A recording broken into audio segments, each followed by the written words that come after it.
આજકાલ આપણે અનેક રાજકીય મુદ્દાઓની વાત કરતા હોઈએ છીએ, પરંતુ આજે એક એવા સામાજિક મુદ્દાની વાત કરવી છે કે જે ખૂબ ગંભીર મુદ્દો છે, પરંતુ આજકાલ લોકો એને જે છે સામાન્ય સમજતા થઈ ગયા છે. અને એ મુદ્દો એટલે કે છૂટાછેડા, ડિવોર્સ. કોઈ પણ ડિવોર્સ જે છે તે વ્યથાઓમાંથી જ સર્જાતો હોય છે અને વ્યથાને કારણે જે છે લોકો છૂટા પડતા હોય છે. અને દરેક ડિવોર્સની પાછળ જે દરેક ડિવોર્સની જે કથા છે તે વ્યથાઓમાંથી જ જે છે તે સર્જાતી હોય છે. અને કોઈ પણ લગ્ન જે છે તે ડિવોર્સ માટે નથી થતા હોતા, અને લગ્નમાં જ્યારે સપ્તપદીના ફેરા ફરતી વખતે આંખોમાં આંજેલા સપના જે છે ત્યારે તૂટતા હોય છે, અને ત્યારે જે છે તે તિરાડો ભરાતી નથી હોતી ને જે વાત જે છે તે ડિવોર્સ સુધી પહોંચી જતી હોય છે. ત્યારે આ મુદ્દાને લઈને આપણી સાથે વરિષ્ઠ પત્રકાર જગદીશ મહેતા સર જોડાઈ ચૂક્યા છે, તો આવો તેમની સાથે જ સીધી વાત કરીએ, વાત ગુજરાતી પર. સર, સૌપ્રથમ તો વાત ગુજરાતીમાં આપનું ખૂબ ખૂબ સ્વાગત છે. સર, આજે આપણે એક એવા સામાજિક મુદ્દાની વાત કરવી છે કે જેને આજકાલની પેઢી છે, આજકાલના લોકો છે, સાવ સામાન્ય સમજે છે. એક સમય હતો જ્યારે ખૂબ ગંભીર સમજવામાં આવતો હતો એ મુદ્દોને આજકાલ સામાન્ય સમજવામાં આવે છે. અને આપણે કહેતા હોઈએ છીએ કે લગ્ન છૂટાછેડાનું સૌથી મોટું કારણ એ આપણે હળવાશથી કહેતા હોઈએ છીએ કે લગ્ન હોય છે. પરંતુ સર, આજકાલ જે આ પ્રકારના આપણે દ્રશ્યો જોતા હોઈએ, આપણે કોઈ ફિલ્મ કલાકારોને જોઈએ તો તે પણ છૂટા પડતા હોય છે. અને ક્યાંક ને ક્યાંક એવા સમાચાર પણ આવતા હોય છે કે નસકોરા બોલાવાના કારણે છૂટાછેડા થઈ ગયા. તો સર, આ કઈ રીતે તમે આ ઘટનાને, આ મુદ્દાને કઈ રીતે જોઈ રહ્યા છો? જુઓ, આપણે શબ્દ ભેગો બોલી છે લગ્ન. એકચ્યુઅલી લગન, એસી લાગી લગન, જો હારી લગન લાગે શું થાય? એસી લાગી લગન, મીરા હો ગઈ મગન. પહેલી વાત તો એ છે કે તમારે જે પાત્ર સાથે જીવન નિર્વાહ કરવાનું ભગવાને ગોઠવું અને ગોઠવાઈ જતું હોય છે. આ સંબંધો એમ કહેવાય છે કે ઉપરથી ગોઠવાય છે, અહીંયા આપણે નિમિત્ત બનતા હોઈએ છીએ. પણ એમાં લગન હોવી જોઈએ તો તમારો મેળ પડે. કેવળ આકર્ષણ છે એ જુદી ઘટના છે, અને લગન જે છે, લગન એટલે પેશન, એક જનૂન, એક તમારે જુડાવ, તમારે એના પ્રત્યેની કરુણા, મમતા, હેત, જે કયો તે. શરદી એને થાય ને દવા તમારે લેવી પડે એટલું અલગતાપણું નહીં, એ લગન છે. એવું હોય તો આ તમે જે કહો છો એ છૂટાછેડાની ઘટના ઓછી બને અથવા તો ન જ બને. પણ હવે આપણે ફાસ્ટ ફૂડના યુગમાં જીવીએ છીએ. તમને કોઈને રાંધવું નથી, ઇમિડિયેટલી ખાઈ લેવું છે, ઇમિડિયેટલી લોહી કરી નાખવું છે, ઇમિડિયેટલી પચાવી દેવું છે, ઇમિડિયેટલી જ બધું કરવું છે. લગ્ન જે છે એ કોન્ટ્રાક્ટ જેવું થઈ ગયું છે, એટલે આ બધા પ્રોબ્લેમ થાય છે. પહેલામાં પહેલી વાત તો સપ્તપદી છે, એના કરતાં તે સમજણપદી છે, એ કરવું જોઈએ. તમે જ્યારે એક પાત્રની, સ્ત્રી પાત્રની સાથે ગોઠવાવ છો તો સ્ત્રી પાત્ર છે પુરુષ પાત્રની સાથે ગોઠવાય છે, તો પહેલામાં પહેલી વાત તો એ કે આ જે છે ને સમર્પણ પદી પણ છે ને સમજણ પદી છે સાહેબ. એમાં ડિમાન્ડ ન હોય, એમાં હક ઓછો ને ફરજ વધુ હોય. એ લગ્નનું સાફલ્ય કરનારું તત્વ છે, ડિમાન્ડ નહીં. તમે એકબીજાના પૂરક બનો, એકબીજાની ખામી નહીં શોધવાની. તમારી ખામી જે છે એ તમારું સ્ત્રી પાત્ર કે તમારો પાર્ટનર જે હોય તે, સ્ત્રી હોય તો પુરુષ ને પુરુષ હોય તો સ્ત્રી, તમારી જે ક્ષતિ છે એને પૂર્તિ કરી દે, એ પૂર્ણ પોતે કરી દે કે આ તમારી ભૂલ છે પણ હું બેઠી છું. દાખલા તરીકે સમજાય એટલે કહું છું, આપણો પગાર ટૂંકો હોય અને ઘરમાં બે છેડા ભેગા ન થતા હોય તો પત્ની જો ભણેલી હોય તો નોકરી કરે, અભણ હોય, માની લો કે હવે તો અભણ ઓછા હોય છે, લગભગ નથી હોતા, પણ અભણ હોય તો મહેનતના કોઈ કામ કરી દે. પણ એ તમને સધિયારો આપે કે તમે ચિંતા ન કરો, હું પણ છું. આપણે બંને પતિ પત્ની સાથે મળીને આપણું ગાડું જે છે એને પાર ઉતારશું. એટલે આ સ્થિતિ જો થાય તો છૂટાછેડાની વેળા ઓછી આવે. પણ એવું ક્યારે થાય? એવું ત્યારે જ થાય કે તમને અગાઉના જમાનામાં જે સંસ્કાર સાથેનું શિક્ષણ મળતું હતું એવું શિક્ષણ મળતું થાય ને તો થાય. આપણે મોબાઈલ ને વોટ્સએપ યુગમાં જીવીએ છીએ. અમારા સમયમાં એવું હતું, એક જમાનામાં, ભાઈ એક સેકન્ડ, કોઈ વાંધો ના, એને કહી દે થોડી વાર પછી ધર્મેશભાઈ, એને કે પછી મીટિંગ ધર્મેશભાઈ એક ટીવી ચેનલમાં છો, અડધી કલાકમાં ફ્રી થઈને વાત કરો. Okay okay okay, please please. હા ઓકે ઓકે ઓકે, તો વાંધો નહીં. તો પતિ પત્ની એકબીજાને પૂરક બને, સધિયારો બને તો છૂટાછેડા ન આવે. અને સોણલા એટલે કે સ્વપ્ન જોવા એમાં જરાય ખોટું નથી, પણ દરેક પતિ પત્નીએ એમ સમજવું જોઈએ કે સ્વપ્ન જોવા માટે થઈને સૂવું પડે, એટલે કે આંખ મીચવી પડે, ઊંઘ આવવી જોઈએ, અને સાકાર કરવા માટે જાગવું જોઈએ. તો આ મેળ પડે. સપના નિરખવાના કઈ વાંધો નથી. હવે તો પાપણોમાં અદાલત ભરાશે, અમે સમણા જોવાના ગુના કર્યા છે એમ કવિઓ કહે છે. પણ તમે સપના જોવા માટે સૂવું પડે, સ્વાભાવિક વાત છે. આપણે ઊંઘ આવે તો જ આપણને સપનું આવે, ઇટ્સ ઓકે. પણ સપનાને સાકાર કરવા હોય તો તમારે જાગવું પડે. અત્યારે શું સ્થિતિ છે સાહેબ, ફૂડ આપણે ફાસ્ટ ફૂડ યુગમાં જીવીએ છીએ. આજથી નથી જીવતા, લગભગ દાયકાઓથી જીવવા માંડ્યા છીએ. પણ હવે વળોટ વળી રહ્યો છે. એટલે કહું છું, આ મુદ્દો તમે ટાઈમસર થોડોક લઈ આવ્યા. વળોટ એવો વળી રહ્યો છે, તમે જુઓ રામાયણ છે વારંવાર ટેલિકાસ્ટ થઈ રહી છે, છતાં એની ટીઆરપી ઘટતી નથી. એનું ગુજરાતી એ છે કે લોકોની પાસે એક પીપાસા એટલે કે પ્યાસ, એક પરિતૃપ્ત થવાની ઝંખના તો કમસે કમ આવી છે કે કાંઈક અમને એવું મળે જે અમારામાં ઘટે છે. રાઈટ? આમ પણ ઝંખના એની જ હોય જેનો અભાવ હોય. તો એ જે સૂચવે છે એટલે જ મેં કીધું વળોટ વળી રહ્યું છે. હવે તો સામાજિક પિક્ચરો પણ વધુ સારી રીતે ચાલી રહ્યા છે. થ્રિલર સ્ટોરી ને હોરર સ્ટોરી ને તમે જેને કહી શકો એક્શન પેક પિક્ચર કરતાંય તે સોશિયલ સ્ટોરી વધુ સારી રીતે ચાલી રહી છે. એનું કારણ શું છે એ સમજાવે છે તમને કે જીવનનું સત્ય શું છે. આપણે બધાએ જે લોકો અધકચરું ભણ્યા, અધકચરું ભણેલા લોકોએ દાટ વાળ્યો છે. એ લોકોએ સ્ત્રીને પુરુષ સમોવડી ભાઈ પુરુષ સમોવડી 100% છે. પુરુષ કરતા તો ઉપરવટી પણ છે પહેલેથી. ઝાંસીની રાણી શું હતા? તો એના પતિનું નામ તો આપણને ઓછું ખબર છે, ઝાંસીની રાણીનું જ ખબર છે. અરે ત્યાં દૂર ન જવું તો ઇન્દિરા ગાંધીની ખબર છે. તો એના પતિનું નામ ભાગ્ય જ લોકોને, નવી પેઢીને કમસે કમ કા ગૂગલમાં ગોતવું પડે. તો એનો અર્થ એમ થયો કે પતિ કરતા ચડિયાતો તો સાબિત થયા છે, તો નક્કી છે. તો પુરુષ સમોવડીની પુરુષ કરતા પણ વધુ, આ તો આદ્ય શક્તિ જ છે, એમાં કોઈ શંકાને સ્થાન નથી. પણ મહિલાઓને કેવળ તમે શક્તિ સ્વરૂપા કહો છો, એના કરતા સમજણ સ્વરૂપા કરાવવાની જરૂર છે. સમજણ સ્વરૂપા અને સમર્પિત સ્વરૂપા. આમ તો પરસ્પર બેઈએ, પણ ખાસ કરીને સ્ત્રીઓએ વિશેષ એ એટલા માટે સાહેબ કે શિકાયત જે છે ને એ ક્યારેય ઉકેલ નથી હોતો. તમારો સહયોગ જોઈએ છે. તમે યોગી એટલે કે યોગ કરો કે ન કરો, ઉપયોગી થાવ તે બહુ મહત્વનું. જેમ જે સંતો મહંતો કહે છે એમાં છૂટાછેડાના કેસ જે છે ક્ષુલ્લક કારણોસર, કારણ કે તમે ભેગા થયા છો, એક શેરી મિત્રો 100 મળે, તાળી મિત્ર અનેક, જેમાં દુઃખ સુખ વામીએ 100 લાખનમાં એક. તમે મનથી તો મળ્યા નથી, તનથી મળ્યા છો. આકર્ષાયા છો પણ તનથી, મનથી નહીં. તનનું આકર્ષણની એક મર્યાદા હોય છે. મનનું આકર્ષણ એ તો જિંદગી આખું ભવે ભવનું હોય છે. એટલે આ કેસ તમે જે કહો છૂટાછેડાનું, એ સંસ્કાર વિહીન શિક્ષણ છે, એની આ ઉપજણ છે.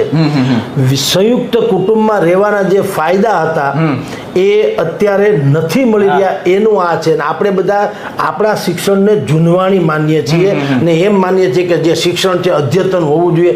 ના ભાઈ સાહેબ, અગાઉના અને એની ખોટ પૂરીથી આપણા લોક સાહિત્યકારોએ.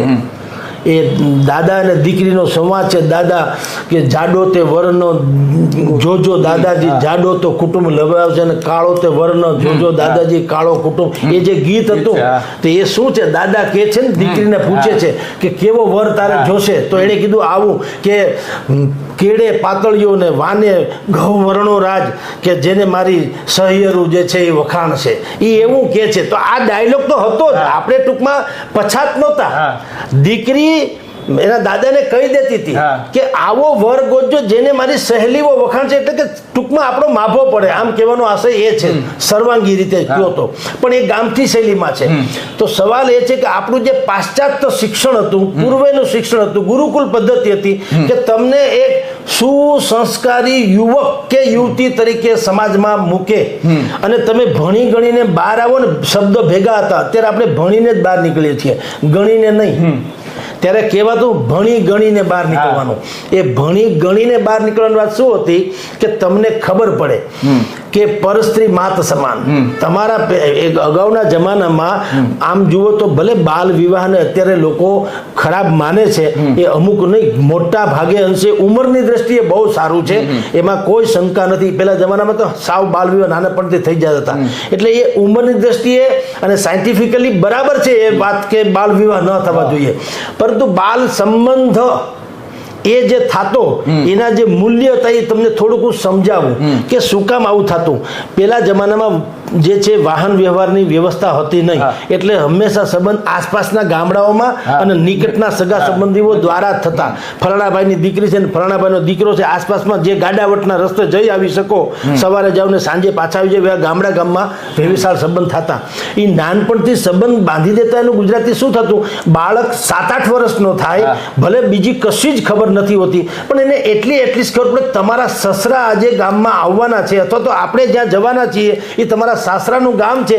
એટલે એટલીસ્ટ એ યુવક કે બાળક જે છે કમસે કમ એટલું વિચારે કે મારે પ્રમાણમાં થોડુંક વ્યવસ્થિત તો રહેવું જ પડશે, કારણ કે હું મારા સસરાના ઘરમાં જાઉં છું, એના ગામમાં જાઉં છું. એટલે પહેલી વાત તો એ કે તમે બગડો નહીં. બીજું, તમારે એ પણ વાત નથી કે તમારી ઉંમર હોઈ ગઈ ને તમારો કોઈ મેળ પડ્યો નથી એટલે તમે ગમે તે બાબતમાં આડાઅવળા તમે જવા માંગો, તમારા પગ લપસી જાય, એવી તમને ખબર છે તમારા માટે થઈને પાત્ર નિશ્ચિત છે. તમારે હવે એકબીજાને લાયક બનવાની વાત છે, ખાલી ઉંમર લાયક નહીં, એકબીજાને લાયક બનવાની. બે કુટુંબને અને એ સંબંધ થતા નાનપણથી, પેલા તો 18-20 વર્ષના થાય ત્યાં સુધી, એટલે એટલો ગાળો તો એને સંબંધ રાખે તો એ બંને કુટુંબે કેટલું એકબીજાની સામે તાજતમ્યતા કેળવું હશે કે બે કુટુંબમાં કોઈ દી તિરાડ નથી પડતી. તો સવાલ આપણા જે જૂનવાણી વાતો હતી ને એને આ લોકોએ થોડુંક છીછરા પણ લઈ લીધું અને એમ જ માની લીધું કે જાણે 6-7 વર્ષની દીકરી બધા પરણી. એવું કઈ હતું નહીં, બધા કઈ નાનપણથી પરણી જતા નથી, અમુક જગ્યાએ થાય છે, ઠીક છે, એ બરાબર નથી. પરંતુ સંબંધ બાંધવામાં તો વધારે સારું કે એ યુવકને બગડતા પહેલા એક રેડ એલર્ટ મળે કે તમને કોક સારી રીતે તમારી રાહ જોઈ રહ્યું છે, તમારે કમસે કમ બગડાય નહીં. એટલે આ વાત હતી. અને સંસ્કારયુક્ત શિક્ષણ હતું, એમાં તમને બધી જ વાતો શીખવાડવામાં તો નચિકેતા યુવાન જેવું કે તમે કેવા યુવક થઈને બજારમાં નીકળો જેથી કરીને તમને પ્રોબ્લેમ ન થાય. અને એ સંસ્કાર કેવું હતું કે ગુરુની મર્યાદા રાખવી જોઈએ, માવતરની સાથે રહેવું જોઈએ, આપણે આશ્રિત જે હોય તે અને આપણે જેને આશ્રિત છીએ તે, આ બધા જનો સમન્વય કરીને બધા જ સુખ શાંતિથી તમે જીવાડી શકો અને તમે કંધોતર સાબિત થાવ તો તમે પરિપક્વ યુવક થાવ છો, એ નક્કી થાય છે. હવે શિક્ષણના આજકાલના શિક્ષણમાં આવી વાત તો ક્યાંય રહી નથી, ઉટપટાંગ વાતો થઈ છે અને ગમે તેમ ઉછાછળા થઈને હરવા ફરવાની વાતો થાય છે. એને કારણે અત્યારે આપણે છૂટાછેડાના પ્રમાણ અતિશય વધી રહ્યા છે. સર, વાત કરવામાં આવે તો અત્યારે આપણે જોઈએ સોશિયલ મીડિયામાં અનેક લોકો સાથે જે છે સંબંધ હોય છે, અનેક લોકો સાથે જોડાયેલા હોય છે, પરંતુ આપણે જોઈએ તો રિયલમાં જે છે એક વ્યક્તિ સાથે પણ અત્યારે જોડાણ નથી થઈ શકતું. અને ખાસ કરીને અનેક કારણો હોય છે. આપણે જોઈએ તો જે છૂટાછેડા છે એના અનેક કારણો હોય છે અને તેમાંથી એક સર્વસામાન્ય કારણ હોય તો કે ફાવતું નથી અથવા જામતું નથી. આ કારણ આપણે સર્વસામાન્ય જોવા મળે છે. તો સર, આને કઈ રીતે જોઈ રહ્યા છો? અને એમાં ઘણી વખત તો જે આપણે જે પહેલા વાત કરી કે નસકોરા બોલાવે છે તેના કારણે છૂટાછેડા, આવા સમાચારો છાપાઓમાં પણ ચમકતા રહે છે. તો સર, આ કારણોને કઈ રીતે જોઈ રહ્યા છો? જો ભાઈ, નવા તો પગરખાય ડંખે. નવું હોય ને તો પગરખાય ડંખે. તો આ તો આખી ભવની વાતો છે. તમારે ક્યાંક કોકમાં ભળી જવું છે તો તમારે નિર્મળ જળ જેવું રહેવું જોઈએ. તમારો કોઈ આકાર નહીં, તમારો કોઈ વિચાર નહીં, તમારો કોઈ સ્વાદ નહીં, તમારો કોઈ રંગ નહીં, તમારો કોઈ ગુણધર્મ નહીં. તમે જે પાત્રમાં તમને નાખવામાં આવે એ પાણીની જેમ ભળી જાવ તો તમારો મેળ પડે. પહેલી વાત તો એ. અને લોકો કે તમે જેમ કીધું તેમ બાકી બધા જ આપણે બ્લુ ટીક વાળા કહીએ છીએ ને અત્યારે, ફ્રેન્ડ્સ બધાને જેને કહે છે, તો એમાં શું થાય છે તમારી છીછરાપણા જે છે, આપણે બધા માનીએ છીએ કે આપણા ફોલોઅર્સ એટલે આપણને બિલકુલ આપણા મિત્રો છે, આપણા ચાહકો છે, એવું કશું નથી હોતું સાહેબ.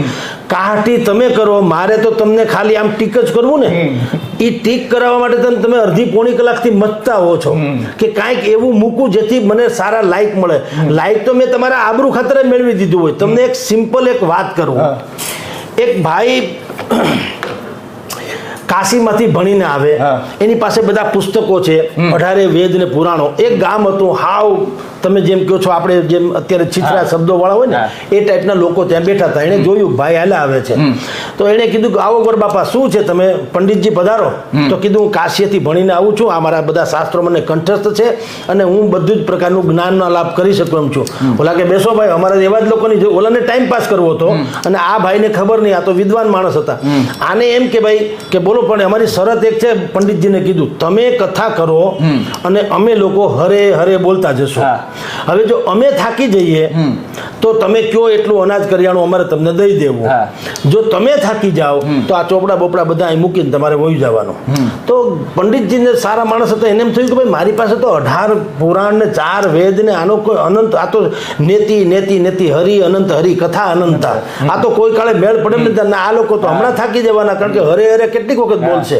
એટલે ઓલા પંડિતે કીધું કાંઈ વાંધો નહીં, મારી પાસે તો અનેકવિધ કથાઓ છે, પણ તમે જ થાકી જાય કે કરો શરૂ. એટલે પછી ગોરબાપાએ શરૂ કર્યું, પણ એના વિધાનો લાંબા લાંબા હતા. કે ધારો કે પ્રભુ શ્રી રામ એમ કે વનવાસમાં જાય છે, તો ઓલા લોકો કીધું હરે, નહીં સાંભળવાળા 8-10 જણા હતા, ઓલાએ ખાલી હરે કીધું. પછી વનવાસમાં ગયા છે, ત્યાં અનેક પ્રકારના જીવજંતુઓ સાથે લડત હતી, ઓલા કે હરે. હવે ઓલાને લાંબુ વાક્ય, આને ખાલી હરે, ને એ હરે પાછો બોલવાનો વારો ઓલાનો 6ઠી વખત આવે, 6 જણા બેઠા હોય તો. અંતે ગોરબાપાની કથા પૂર્ણ થઈને થાકી ગયા ને ઓલા હરે વાળા તો થાક્યા નહીં. એટલે આને કીધું કે ભાઈ હવે તો કથા લગભગ પૂરી થવામાં આવી. તો બાપુ અમે તો કઈ થાક્યા નથી, હવે કથા ચાલુ રાખો ને, અમારું હરે હરે તો ચાલુ જ છે. કે ભાઈ સાહેબ હવે કથા પૂરી થઈ તો બધા લાવો ચોપડા, અહીંથી નીકળો. ઓલા નિરાશ થઈને નીકળ્યા. હા મેં તમારા મારા જેવા પછી માણસ મળે, એનો જ ભાઈ મળ્યો. શું થયું ભાઈ, તું ભણીને પંડિત થઈને આવ્યો હતો? કે ભાઈ આવ્યો, પણ ગામ વચ્ચે હતું ને આવું બધું થયું એટલે મારે પાછું આવી જવું પડ્યું. ચોપડા લઈ લીધા કે તારું કામ નથી, એમાં પ્રેક્ટિકલ થવાની જરૂર છે, લાવ હું જાઉં. ખોટે ખોટા ચોપડા લઈને પાછા પોતે ગયા. ત્યાં જઈને બેઠા અને કીધું, એને બધી ખબર જ હતી. ઓલા લોકોએ આને આ શરત મૂકી. આને કીધું કાંઈ વાંધો નહીં ભાઈ, હું તો પ્રકાંડ જ્ઞાની છું, કથા કરવાનો છું, તમે હરે હરે બોલતા જજો, કાંઈ વાંધો નહીં. 6 જણા ગોઠવાઈ ગયા સામે, અને આ બી ગોઠવાના ગોરબાપા પંડિત. એને કથા શરૂ કરી કે ભાઈ રામ પછી વનવાસમાં ગયો. કે હરે વનવાસમાં ગયા, ત્યાં પછી રામે રણ ટંકાર કર્યો. તો કે હરે રણ ટંકાર કર્યો એટલે કરોડો પક્ષીઓ, કોટી કોટી જેને કહી શકાય એ પક્ષીઓ પણ ફફડાટ ફેલાઈ ગયો ને મીંડા ઉડવા. તો ઓલા કે હરે, કે પછી ફ્રુર, તો કે હરે ફ્રુર, હરે ફ્રુર. તો ઓલાને હરે 2 શબ્દ, નાને ફ્રુર ખાલી કરવું. હરે હરે કરીને પછી ઓલા તો ફ્રુ. ઓલા કે બાપુ હવે આગળ વધો, કે નાના કરોડો છે પક્ષીઓ, એક થોડા છે, આ કરોડની થાવા તો દો. ઓલા કે ભાઈ સાહેબ માફ કરો. એવી હાલત અત્યારની છે સાહેબ આપણા કેસમાં. તમે જે કીધું તેમ કે શું કામ આવું થાય છે, મને ફલાણો ગમતો નથી, મને આના નસકોરા ગમતા નથી, મને આની સ્ટાઇલ ગમતી નથી, મને વાળ કપાવવાની એની અદા ગમતી નથી, મને એની ખાણી પીણીની ઓલી ગમતી. ભલા માણસ, નજાકત પશ્ચિમી અદા હૈ और शर्म हिंदुस्तान का गहना. वाह. આપણે આનાથી જે છે શોભીએ છીએ લજ્જાથી. શર્મ હિન્દુસ્તાન કા ગહેના. નજાકત છે તો પશ્ચિમી અદા છે ભાઈ સાહેબ. ત્યાં લેડીઝ ને જેન્ટ્સ છે, અહીં ભાઈ અને બહેન છે, આટલો ફેર છે સાહેબ. ત્યાં દેરાણી જેઠાણી નથી, ત્યાં ધ પીપલ ઓફ ધી ફલાણા ફલાણા આવું છે. અહીંયા દેરાણી જેઠાણી છોડો, માસી કાકા ફઈ ભત્રીજી આમ તેમ ભાણેજડ્યા કેટલા છે સાહેબ. આ કુટુંબ છે. એટલે તમારે અહીંયા કોઈ પણ છીછરાવટમાં જવું ન જોઈએ. તમને કદાચ તેમ લાગતું હોય કે સામેવાળા પાત્રના, ધારો કે નસકોરા તમને ગમતા નથી, તેના ઉપાય છે ને મેડિકલી. જાઓ અને એને કયો ને, એમાં શું ફેર પડે? એકબીજાના જુઓ. ખામી તો નીકળવાની, જો શોધવાની કોશિશ કરશો તો તાજમહલમાંથી પણ નીકળશે, અને સ્વરૂપ જોવા નીકળશો તો તમને તમારી માતા ગમે તેવી શ્યામ વર્ણી હશે તો પણ તમને એ સદરૂપા ગણાશે. કારણ કે તમારી દ્રષ્ટિ એવી છે.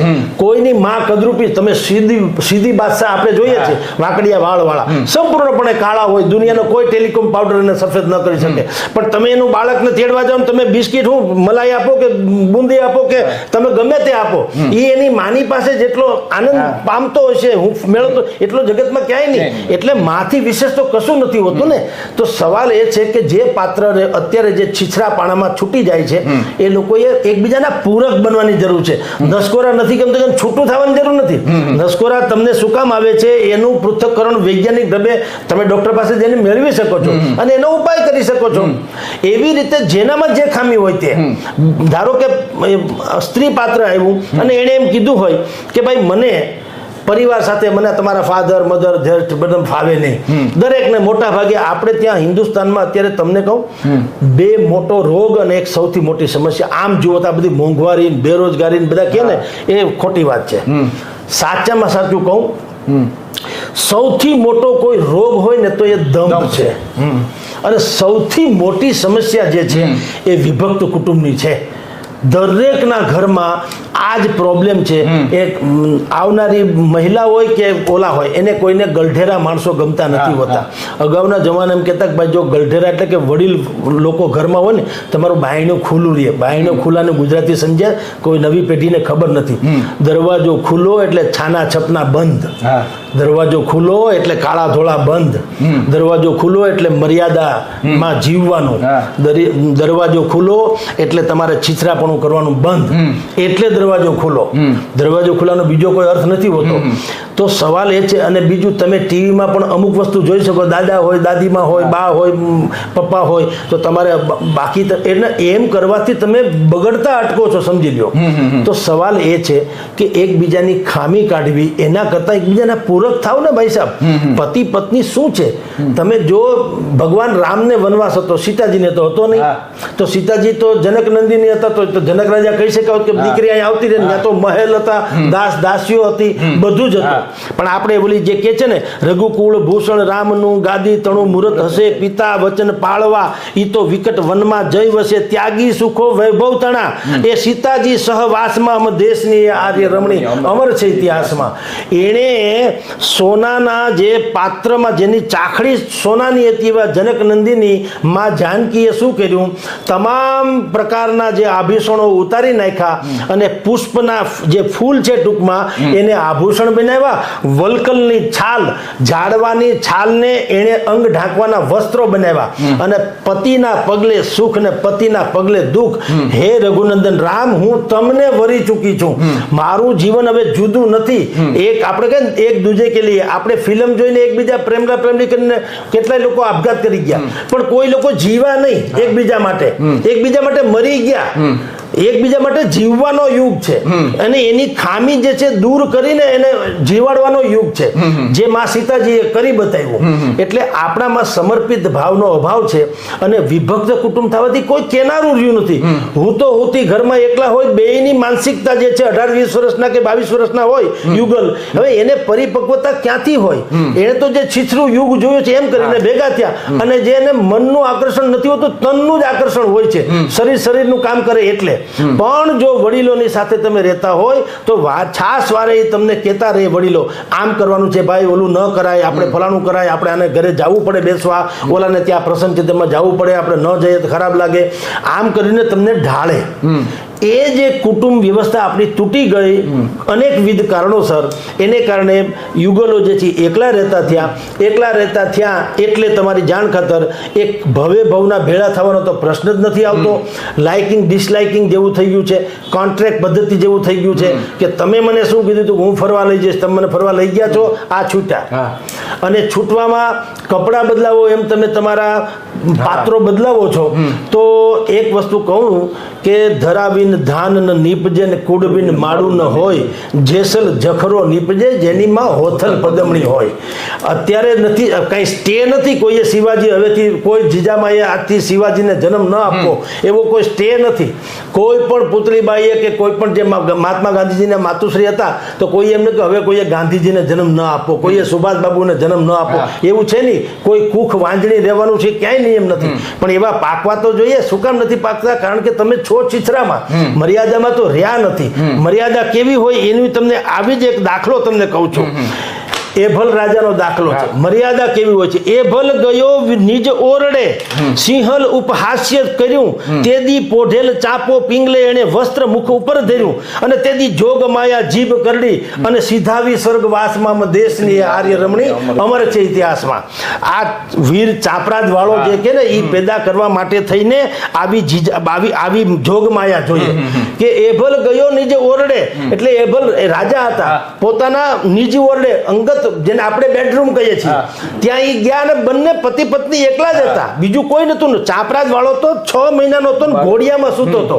તો એને એભલ રાજાએ એની પત્નીને ખાલી પાણીના છટકારા કરે, મંદ મસ્કરી કરી સિમ્પલી, એમાં અશ્લીલતા કાંઈ નહીં. તમે જુઓ સાહેબ, મર્યાદા કોને, સૌરાષ્ટ્રની આ જે ધરા છે તો શું હોઈ શકે.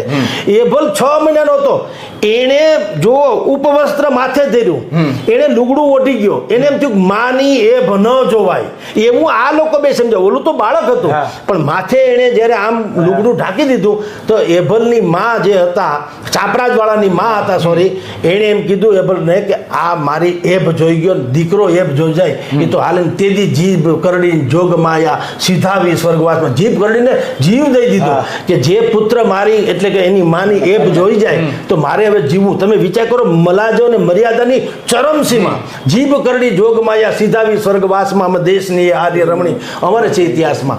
આવા પાત્રોને આવી શિખામણ આપનારા ગુરુઓ નથી, આવા ગુરુકુલો નથી, આવું કુટુંબ નથી.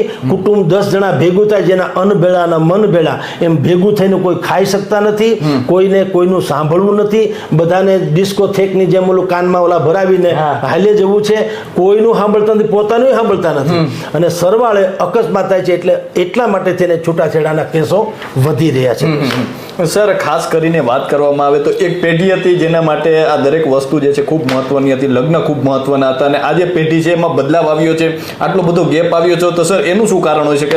અને આપણે જોઈએ તો અત્યારની પેઢીના જે હીરો છે, અત્યારની પેઢીના જે હીરો છે એ પણ એને પણ જોવે છે તો એ પણ છૂટાછેડા થતા હોય છે, એ સામાન્ય થઈ ગયું છે. તો સર આનું કારણ શું લાગે છે?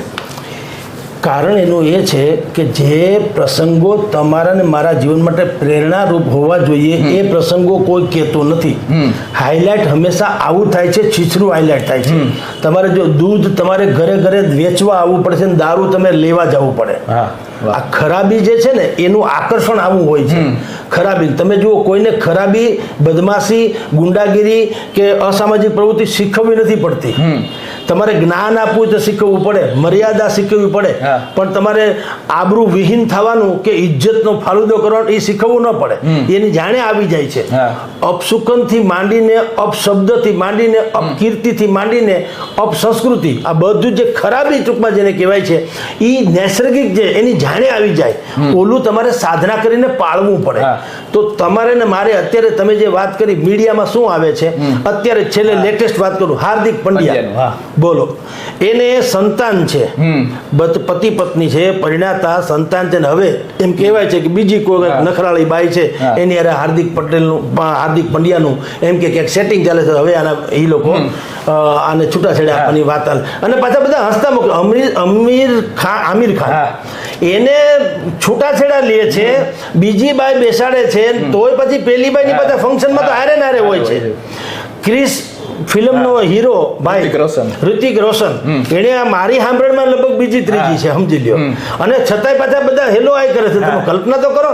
તો એટલે ટૂંકમાં એક શીલ કે મર્યાદા કે લજ્જા કે એવી તો કોઈ ચીજ જ નથી રહી. આપણે જેમ કપડાં બદલ લઈએ, નવા જૂના કાઢીને કપડાં લઈએ છીએ, નવી ગાડી લઈએ છીએ, એમાં લોકો નવી લાડી લે છે. તો તમે વિચાર કરો, એનું પાછું છાપામાં આવે ભરપૂર રીતે. કોઈ એકબીજાને કોઈ શરમ જેવી ચીજ છે, કોઈ ઠપકો આપનારું માણસ નથી કે ભાઈ આ એક ભાવમાં બે ભાઈ ન થાય તો સારું. અનાયાસે થઈ જાય, કોઈ કાળાંતરે કોઈનું અકાળે વૃદ્ધ અવસાન થઈ જાય કે કોઈ જીવનમાં ભળે નહીં એવી કોઈ વાત આવી જાય તો ખેર જુદી વાત છે. પણ બાકી તો તમે બધા સમજણપૂર્વક તો ગોઠવાવ છો. હવે અત્યારે 2 વર્ષ 3 વર્ષ છે, તમને એમ લાગે આ કપડાં બરાબર નથી તો હાલો હવે ચેન્જ, એમ તમારી જમવાની સ્ટાઇલ ચેન્જ થઈ ગઈ એવી રીતે. કારણ કે બીજા બધા મેં તમને કીધું કોન્ટ્રાક્ટ સિસ્ટમ જેવો તો આવ્યું હોય છે. કોઈને એમ નથી થતું કે હું પતિ ગુમાવું છું, એને એમ થાય છે કે એક પાર્ટનર બીજો, હવે ત્રીજો પાર્ટનર આવવા દો. એટલે આ તો ગરમા ગરમ ભજીયા છે, તમે કોઈ મેથીના ઉતારવાનું, કોઈ મરચાના ઉતારવાનું, કોઈ કે હું કેળાના ઉતારું. આ પરિસ્થિતિ છે, છીછરાપણું થઈ ગયું છે અને કોઈ પ્રકારની ગંભીરતા રહી નથી. કારણ કે આપણને લગ્નમાં પણ ફુલેકામાં ડાન્સ કરવામાં 2 કલાક જાય ની મજા આવે છે, વિધિમાં 5 મિનિટથી વધારે થાય ગોરબાપાને કહીએ વહેલું પતાવો. શું કામ? તમારે વિધિ અરે લેવા દેવા નથી. ગોરબાપા એને બબડે, એમાં તમારું ધ્યાન નથી હોતું કે એ શું કે છે. ચોરીના 4 ફેરા ફરવામાં, પતિ પત્ની 2 ફેરામાં આગળ ને 2 ફેરામાં પાછળ, એકબીજાના પ્રત્યે કેવી ભાવના છે એમાં વર્ણન તો બધું છે, પણ તમે કે હું સાંભળીએ તો ને આપણને તો બસ તમે જલ્દી અહીંથી પૂરું કરો એટલે ડીજે વગાડીએ અને ઠમક ઠમક કરતા નીકળીએ, ગામ આખામાં ગધેડો થાય ને વાહ વાહ થઈ જાય, ફટાકડા ફોડો ને ફલાણું કરો, એમાં આપણે છીછરાપણામાં જઈએ છીએ અને પછી બે માણા બાધે બોલે અને આખી સોસાયટી સાંભળે એવું પછી નિર્ણય થાય છે. કારણ કે આદર્શ પતિ પત્ની કોને કહેવાય એના આપણી સમક્ષ દ્રષ્ટાંતો લાખો છે, પ્રભુ શ્રી રામથી માંડીને જનક નંદીની માં જાનકી સુધીના, પણ એવા પાત્રોની વાતો ઓછી કરવામાં આવે છે અને છીછરા શબ્દો જે છે, છીછરા બધા પ્રસંગો એ વર્ણવવામાં આવે છે. એટલે નવી પેઢી તો એવું છે, તમે કૂણો છોડ હોય ને વાળો એમ વળે, નવી પેઢી તો જે સાંભળે જે એને એમ લાગે કે હશે લગ્ન, પણ હવે જેમ ફ્રેન્ડ સર્કલ હોય છે એમ લગ્નમાં પણ આવું જ છે, આજે આની હારે જામ્યું તો ઠીક છે, તો બીજી ને તો ત્રીજી. પણ જો પેલી વાત મેં કીધી એમ પૌરાણિક પરિસ્થિતિ વાળી વાત, સાંસ્કૃતિક વાત, સારી વાત ગંભીરતાથી કરવામાં આવી હોય અને એને સંસ્કારમાં ઉતારવામાં આવી હોય તો આ સમાજ અને સંસાર આખો હર્યો ભર્યો રહે. સર, તાજેતરમાં સુપ્રીમ કોર્ટે પણ એક ટકોર કરી છે કે લગ્ન એ ફંક્શન નથી, ફક્ત સંસ્કાર છે ને સંસ્કૃતિ છે. તો સર, આપણે જે લગ્ન છે ફક્ત ફંક્શન સુધી જ સીમિત થઈ ગયા એવું લાગે છે? બિલકુલ. જ્યારથી છૂટાછેડાના કેસ વધુ આવ્યા અને એમાંય તે ખાસ કરીને મુસ્લિમ કોમ્યુનિટીઝે એવું કીધું કે એમાં તો બાકાયદા કોન્ટ્રાક્ટ શબ્દ છે લગ્નને, કોન્ટ્રાક્ટ. અને એ એક યુગ હતો કે ભાઈ જ્યારે બધા જ ત્યાં મુસ્લિમ કોમ્યુનિટીઝ જે છે એ પણ એક વાત સમજતી નથી આમ જુઓ તો, કે ભાઈ જ્યારે તમે એમ કહો છો કુરાનમાં તો જો કે ઉલ્લેખ નથી એવું ઘણા લોકો શાસ્ત્રના, એમાંય જે પંડિતો છે મુસ્લિમ સ્કોલર્સ જેને કહેવાય, એ લોકોએ કીધું કુરાનમાં આવું નથી કે 3-4 બૈરાઓ કરવા જ કરવા. એક જમાનો હતો કે ત્યારે બથમ બથા એટલે કે સામ સામી લડત થતી હતી તરવારોથી કે કોઈ પણ સાદા સાધનોથી, ટૂંકમાં બે બળિયાના ભાગ જેવી વાત હતી. એમાં સ્વાભાવિક જ લડતમાં પુરુષો જ ખપી જતા, ઓબ્વિયસલી સ્ત્રીઓ તો નીકળતી નહીં. તો પુરુષો વધુ પ્રમાણમાં ખપી જાય તો કરવું શું? જે સ્ત્રીઓ વધે છે એ તો જો તમે એનું કંઈ યોગ્ય રીતે થાળે ન પડો તો વ્યભિચાર વધી જાય અથવા તો હાહાકાર મચી જાય, એનું જીવન તો દોખત થઈ જાય. કરવું શું? એટલે કોઈક માણસે બુદ્ધિપૂર્વક જે તે સમયે એમ કીધું કે ભાઈ એકથી વધુ એટલે બહુ પત્નીત્વ, એકથી વધુ કરો એમ માને સચવાઈ જાય એમ સાચવવા માટે, પણ એ પ્રથા પાડવા માટે નહોતું. એ તો એ જમાનાની વાત હતી. એટલે એ કેસ જ્યારે અત્યારના સંજોગમાં આપણે જે છે ને વન નેશન વન ઇલેક્શન આવે છે, એમ કે કોમન સિવિલ કોડ, આ તમે જે સુપ્રીમ કોર્ટની વાત કરી કોમન સિવિલ કોડ, એ છે કે ભાઈ હિન્દુ મેરેજ એક્ટ એની જેમ જ હવે Muslim marriage act, Parsi marriage act, Sikh marriage act, આ બધું એક જ થવું જોઈએ એમ એ કહે છે કે ભાઈ દરેકને આવું જ હોવું જોઈએ. એક સમાજને એના ધાર્મિક આધારે 3-4થી વધુ બૈરા કરવાની છૂટ હોય ને એકને એક જ કરી શકે બીજું નહીં, એ પિંજણ નહીં, બધું એક કરો. એ કેસ જ્યારે સુપ્રીમ કોર્ટમાં ગયો તો સુપ્રીમ કોર્ટે પણ આપે જેમ કીધું તેમ એણે કીધું ભાઈ લગ્ન જીવન છે એ એક પ્રકારની વ્યવસ્થાનો ભાગ છે જેના આધારે સંસાર પલપી રહ્યો છે. લગ્ન એક કોન્ટ્રાક્ટ નથી, લગ્ન મજાક નથી, લગ્ન કોઈ પણ પ્રકારની એક વ્યવસ્થા એવી છે જે સનાતન જળવાઈ રહે, અન્યથા તો કપડા જેવી હાલત થઈ જશે. એટલે કોર્ટે પણ એ કીધું છે કે આને તમે એવી રીતે ના લઈ શકો કે તમારા લાઇકિંગ ડિસલાઇકિંગને આધારે તમે આને પસંદગી કરી શકો. તમે લગ્ન કરો છો તો ભવે ભવની વાતો જે છે એ બીજી રીતે ધાર્મિક રીતે ન જુઓ તો પણ તમારા માટે લગ્ન જેમ બધાને એક જ સ્ત્રી પાત્ર હોય છે એવું કરો તો તમારી પેઢી દર પેઢી સારું ને સંસારમાં પણ સારું રહે. સર, અમારી સાથે જોડાવા બદલ ખૂબ ખૂબ આભાર. તો આ હતા વરિષ્ઠ પત્રકાર જગદીશ મહેતા. સર, રાષ્ટ્રીય સામાજિક કે રાજકીય કોઈ પણ મુદ્દો હોય તેનું વિહંગાવલોકન કરતા રહે છે અને સતત અને અવિરત આપણી સાથે ચર્ચા કરતા રહે છે. તો અત્યારે બસ આટલું જ, ફરી મળતા રહીશું વાત ગુજરાતી પર.